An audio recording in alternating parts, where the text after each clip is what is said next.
আসসালামু আলাইকুম। শখের রান্নাঘর পেজে সবাইকে স্বাগতম।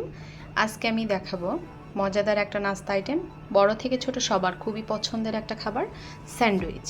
তো এখানে আমি গাজর আর শসাটার খোসা ছাড়িয়ে নিয়েছি, নিয়ে খুব ভালোভাবে গ্রেট করে নিয়েছি, দেখতেই পাচ্ছেন।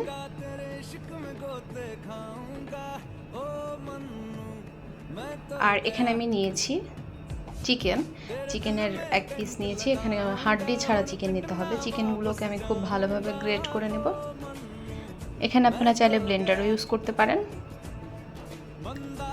আর আমি যে স্যান্ডউইচ তৈরি করব, এখানে যে ব্রেডগুলো ব্যবহার করব সেগুলো আমি হালকা একটু ঘিয়ে ভেজে নেব। ঘিয়ে ভাজলে ফ্লেভারটা অনেক ভালো আসবে, টেস্টটাও অনেক ভালো হবে। তবে অবশ্যই কড়া ভাজা দেওয়া যাবে না, আমি হালকা করে একটু ভেজে নেব। এখানে আমি দিয়ে দিচ্ছি ঘি।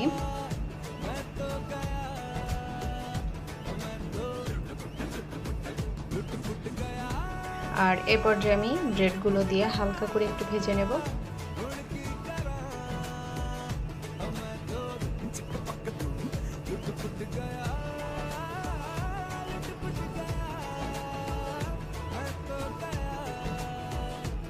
আমি কিন্তু খুব একটা কড়া ভাজা দিইনি, দেখে বুঝতে পারতেছেন। জাস্ট একটা ঘিয়ের ফ্লেভার আসবে, এই জন্য আমি জাস্ট উল্টিয়ে পাল্টিয়ে উঠিয়ে নিয়েছি। আর এ পর্যায়ে আমি আবারও 1 চামচ ঘি দিয়ে দিচ্ছি। এবার যে চিকেনটা গ্রেট করে রেখেছিলাম এইটা আমি এবার ভেজে নেব।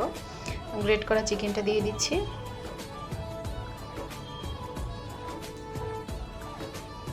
আর দিয়ে দিব সামান্য একটু লবণ। আর দিয়ে দেবো একদমই সামান্য একটু জিরা বাটা, সামান্য একটু আদা বাটা, আর সামান্য একটু রসুন বাটা।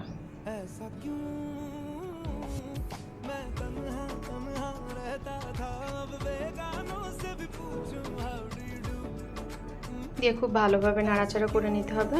আর আমি এখানে দিয়ে দেবো সয়া সস।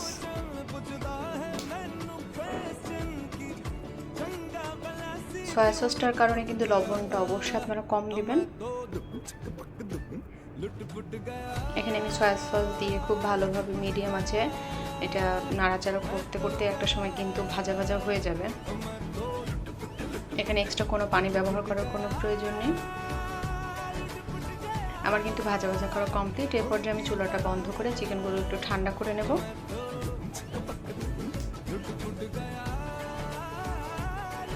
আর এই পর্যায়ে আমি যে শসা আর গাজরটা কেটে রেখেছিলাম, চিকেনগুলো শসার গাজরের মধ্যে দিয়ে দেব।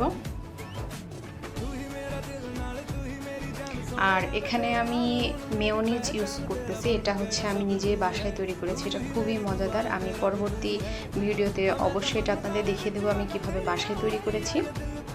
তো এবার আমি মেয়োনিজটা দিয়ে দেব। আর দিয়ে দেবো সামান্য একটু টমেটো কেচাপ।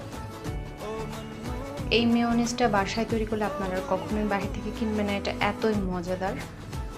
তো তারপর আমি খুব ভালোভাবে একটা চামচ দিয়ে নাড়াচাড়া করে মিক্সড করে নেব।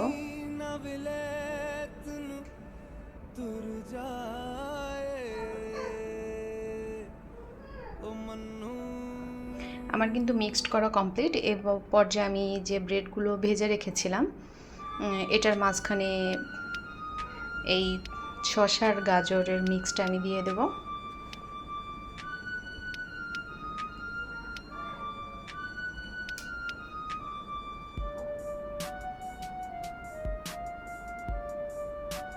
আমি দেখিয়ে দিচ্ছি, মেয়োনিজের পরিমাণটা কিন্তু অবশ্যই একটু বেশি দিতে হবে, তাহলে বেশি ভালো লাগবে।